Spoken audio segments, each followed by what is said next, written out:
Devin, hey, it's Daniel Jeremiah. How are you doing, man?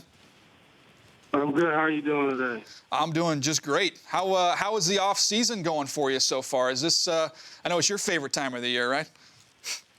Yeah, it's going. So, the off season's always fun. I think after you come to the end of your regular season, guys get away, and then it's an opportunity to get back around each other and catch up and go out there and get some work done.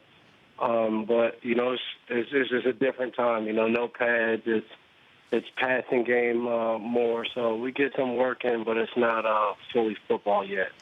How big of a story has it been there with your new position coach, the new safeties coach there, the son of Bill Belichick, coach in the room now? In New England, nothing's really a big story. So for us, it's just been normal. Steve's been around the organization the whole time I've been there. When he was still finishing up college, he would always be around on his breaks. His younger brother Brian's always around. So then when he started coaching, you could see all the hard work he was putting in, and I think it's a great opportunity for him now to be our position coach. So we've had fun in meetings. He really understands our group. We have a nice mix of older guys and younger guys, so it's been fun.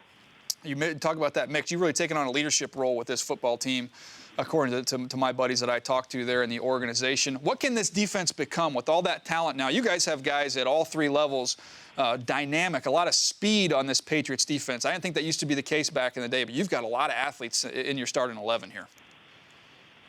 Yeah, it's been fun. Probably led off by Jamie Collins is probably the top athlete on our defense just because of everything he can do on the field. But we have a lot of talented guys, guys that are younger, some guys that are older that have been playing for a while. You look at a guy like Rob Ninkovich has been playing, going to his 11th season. So it's been fun, though, having a defense now that's played together going on 2 years, a lot of the same guys. So we're just trying to develop and get better in different areas that we felt like we might have struggled last year, and it's coming along. How has Jimmy Garoppolo looked through the offseason? Jimmy's a hard worker. I think it's been cool as a veteran player to see him come in as a rookie and just keep getting better and better. So I just feel like he's in another year of progressing and getting better. Like I said, it's the off season. You can't really evaluate everything that happens. I know, like, the media comes every day to minicamp, and everything they do, they chart the completions. And, sometimes drills aren't even full drills. So, but I think Jimmy's probably one of our hardest workers, and he's a backup quarterback. He doesn't, he hasn't really played a ton, but he just puts in a ton of work and is always prepared to go. What does this team need to do to get back on top of the mountain here, Devin? What needs to change from last year to this year to get you guys back to the top here? I think the good thing about this team is it's a lot of times it's the little things.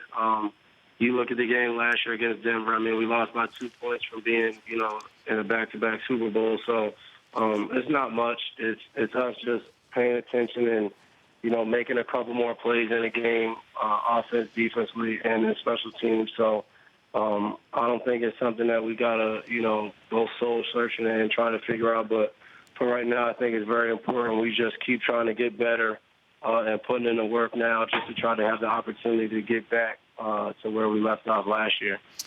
Devin, I want to ask a scouting question. That's my background in scouting. And I remember we had a presentation at training camp one year in Baltimore. We had somebody on our staff that had come from New England, and they kind of gave us a DB presentation, which was fascinating, kind of based on Belichick and Nick Saban going back in time a little bit there. And one of the things I remember, Bill Belichick said, you cannot win with a dumb safety. Just how much learning and communication responsibility is there at that position for you there with the Patriots? It's a ton. A lot of our coverages are dictated by the safeties. They're responsible for any changes we make between the safeties and the middle linebacker. You really have to get the defensive line, and playing in New England, playing for Bill, he really believes in the safety position, and he's told us numerous times how much responsibility goes into being a safety in New England. So I think everyone that plays that position has some type of leadership role on the defense and on the team because you play such an important role.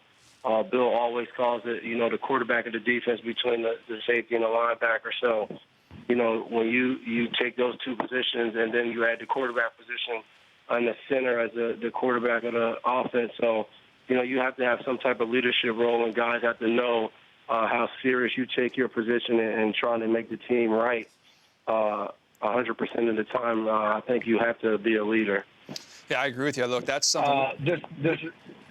This is Jason speaking. Oh, Jason! Belichick found a way to win. He found a way to win with a dump safety. He had Dev out there. Jason, nice of you to jump on, man. I didn't know if you were coming. Jason, where are you? Are you guys in the different locations right now? I take it then. Yeah, I'm never with Dev anymore. You're done with him. You're done with him, huh? He probably. Yeah, I got a family and stuff now. He probably needs to hang out with me a little bit more. I could teach you some things about winning.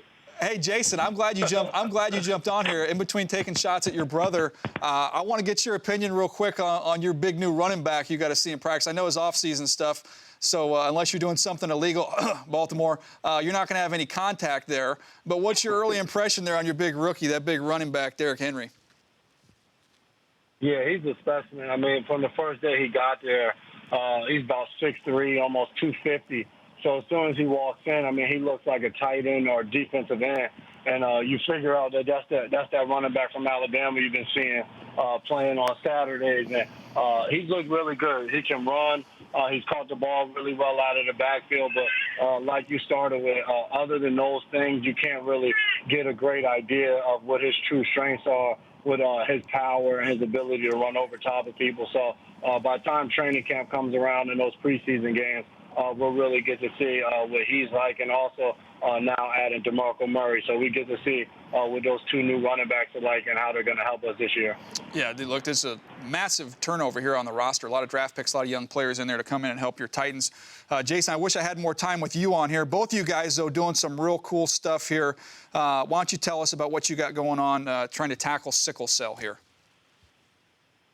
Yeah, we have our annual 5K walk/run coming up June 18th. So this is big for us. This is our fourth one, and it has been a great turnout. We kind of got into creating our campaign for the sickle cell disease because it's near and dear to our heart. It's in our family. Our father suffered from the trait, and we have an aunt that we're extremely close with that suffered from the disease her entire life, and it's taken a lot from her. So we've been able to also partner with Novartis that's been able to grow our reach tremendously to be able to just spread awareness and just talk to different people that have the sickle cell disease about some of the things that can cause them health problems like iron overload that comes from the blood transfusions that they're forced to get because of the disease. So it's just been a tremendous opportunity for us to be able to really get involved and reach people and connect with different families. That is awesome. I appreciate you guys taking some time here. Again, for more information on the 5K, visit the website, www.tacklesicklecell.org/events. Guys, hey, stay healthy. Wish you the best of luck this fall, and thanks for spending some time with me here today. Thank you for having me. The Rich Eisen Show, weekdays at noon Eastern on Audience.